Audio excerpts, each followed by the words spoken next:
Bonjour à tous et bienvenue dans cette émission consacrée au bien-être de nos oreilles. Celles-là même qui nous permettent de bien entendre les enfants au téléphone, les infos à la radio ou à la télé, les amis au resto. Aujourd'hui, vous saurez tout sur ces précieuses oreilles qui nous permettent d'avoir une belle qualité de vie, quel que soit notre âge. À l'occasion de la journée nationale de l'audition, Top Santé vous propose une série spéciale Mieux entendre pour mieux vivre, en partenariat avec Maître Audio, label de référence qui rassemble des audioprothésistes engagés qui exercent partout en France. Vous allez tout savoir sur les aides auditives en 4 épisodes. Et dans ce premier volet, on va s'intéresser à la prévention. Comment prendre soin de notre audition? Que faire lorsque les premières défaillances arrivent? Comment les détecter le plus tôt possible? Et à qui s'adresser pour se faire aider? Pour en parler sur ce plateau, je reçois Catherine Catelin. Bonjour Catherine. Bonjour. Vous êtes audioprothésiste labellisée Maître Audio justement et vous êtes installée depuis plus de 30 ans à Mont-de-Marsan. À vos côtés, Julien Izard. Bonjour Julien. Vous êtes responsable audiologie chez Stark & France. C'est le leader de la santé auditive.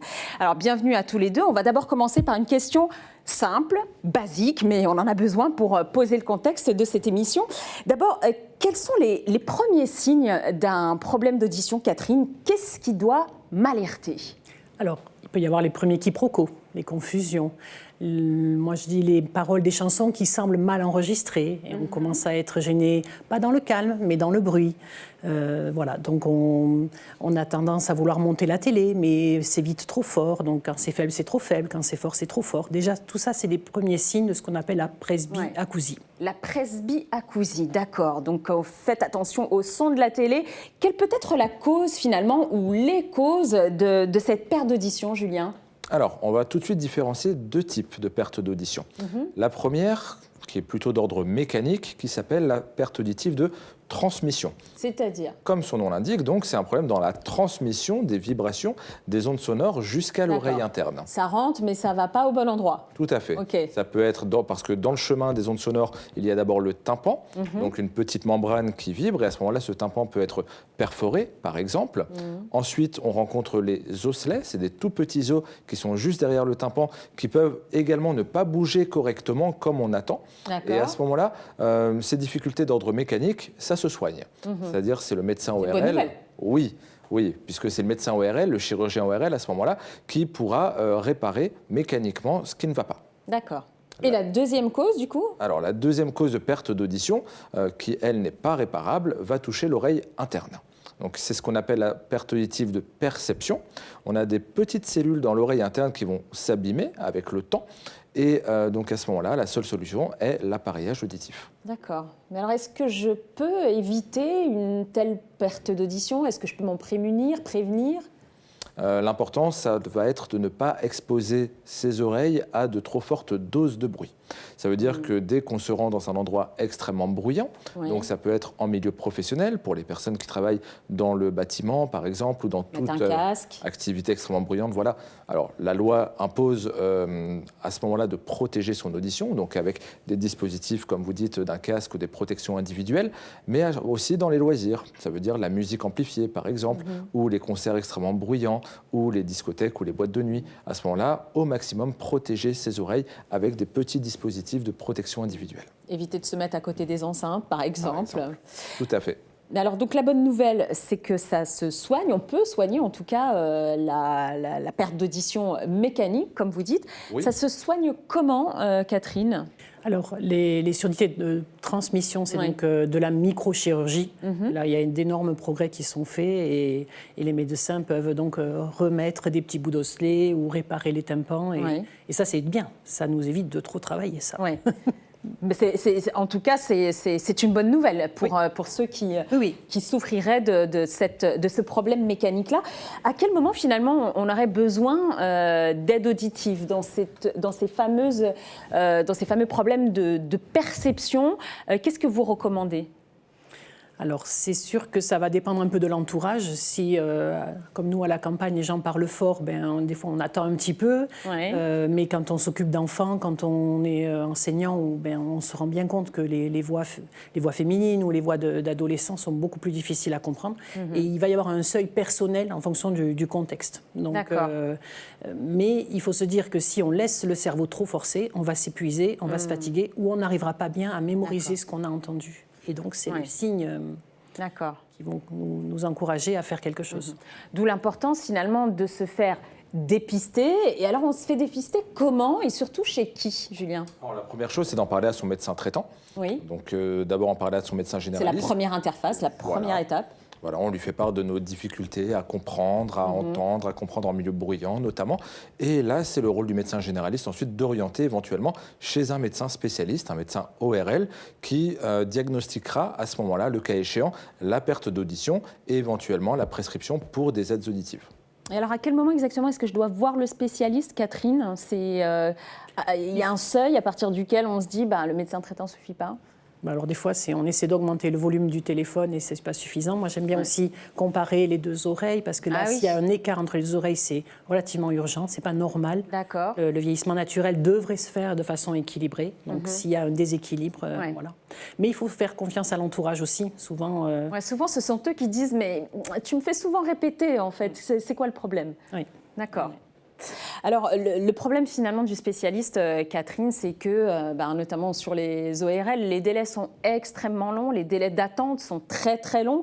Mais du coup, si je choisis d'aller voir un audioprothésiste, puisque c'est aussi une solution, comment ça va se passer ? Imaginons, Catherine, que je suis donc à Mont-de-Marsan, j'ai un problème d'audition, justement j'ai une oreille qui entend moins bien que l'autre, et donc je me présente dans votre centre qui est labellisé Maître Audio. Comment ça va se passer? Comment vous allez m'accueillir? Qu'est-ce que vous allez me dire? Alors, d'abord, ça me ferait très plaisir de vous voir Mont-de-Marsan. On prend rendez-vous bientôt. Je ne serai pas autorisée à déposer un diagnostic. Je ne suis pas médecin. Mais on va pouvoir faire quelques petits tests d'approche pour se rendre compte de la difficulté d'entendement, la difficulté de compréhension en rapport à ce que vous entendez, et éventuellement un test dans le bruit pour voir un petit peu les écarts par rapport à la moyenne ou à des standards qui commencent à être établis maintenant dans notre profession. Donc ça va vous permettre quand même de confirmer ou d'infirmer certains problèmes d'audition, peut-être ? Oui, ou en tout cas vous stimuler à continuer la démarche. D'accord. De toute façon, vous parliez de délai pour le médecin ORL, mais le délai de reconnaissance de la surdité, il est de quelques années. C'est-à-dire ? C'est tellement difficile d'admettre que ce n'est pas les autres qui articulent mal, mais que c'est mes oreilles qui commencent à moins bien marcher. Donc, il va falloir quelques années sur ce parcours avant la décision. Donc, quelques mois d'attente chez l'ORL, ce n'est pas si grave que ça. Par contre, plus on vous donnera d'informations, plus on va vous montrer à quoi ressemble un appareil, quelles sont les possibilités esthétiques, quelles sont les possibilités même financières, plus ça va dédramatiser. D'accord. Voilà. Donc ça, c'est important d'informer pour que ça soit dans le processus de décision. Et à un moment donné, on y viendra. Il faut franchir le pas, quoi. Alors justement, ça coûte combien? Parce que vous parliez d'un gap financier, ça coûte combien de venir Alors, vous le voir? coût d'une aide auditive est relativement stable, même si les progrès techniques sont énormes. On sent que les prix se stabilisent. Ce qui a beaucoup changé, c'est la prise en charge. Oui. Là, on a la chance, depuis le 1er janvier 2021, que le gouvernement a mis en place une réforme pour permettre qu'une liste d'appareils identifiés, comme on appelle le panier de soins, puisse être entièrement remboursée entre la sécurité sociale et les mutuelles qui ont signé le partenariat responsable avec le gouvernement. Et ça, c'est une grande libération. On a vu des gens sortir depuis 10-15 ans avec des surdités qui n'osaient jamais faire appareiller. Ouais. Et là, il y a eu de belles urgences. Là, depuis quelque temps, on est vraiment sur des gens qui sortent en disant...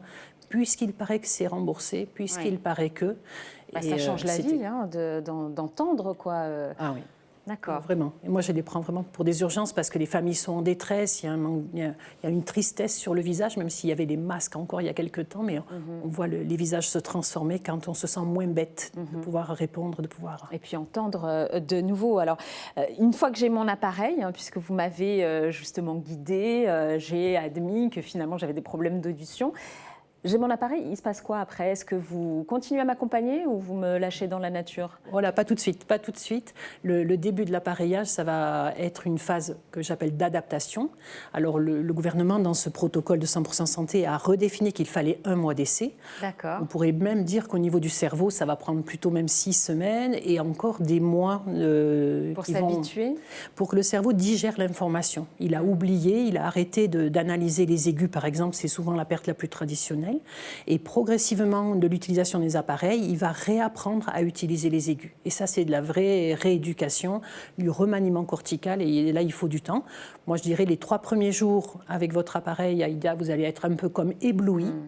Et puis, pendant 8 ou 10 jours, vous allez apprendre à écouter votre propre voix.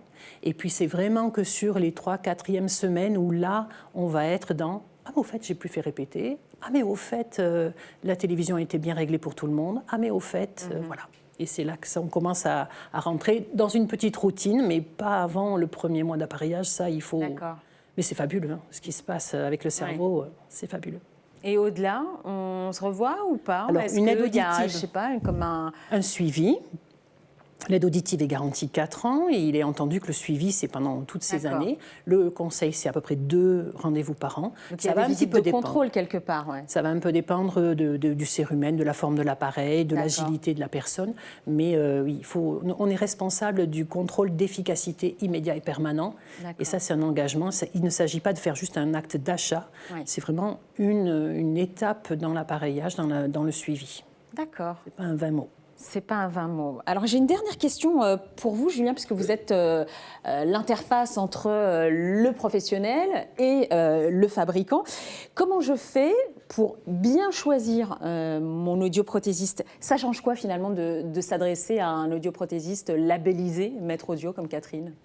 Ça va être une assurance d'avoir un protocole de suivi fait dans les règles de l'art. Ça veut dire qu'on va avoir la disponibilité de l'audioprothésiste qui va être assurée sur la durée. Ça veut dire que dès que j'aurai besoin de faire appel à mon audioprothésiste, toute une équipe sera à ma disposition.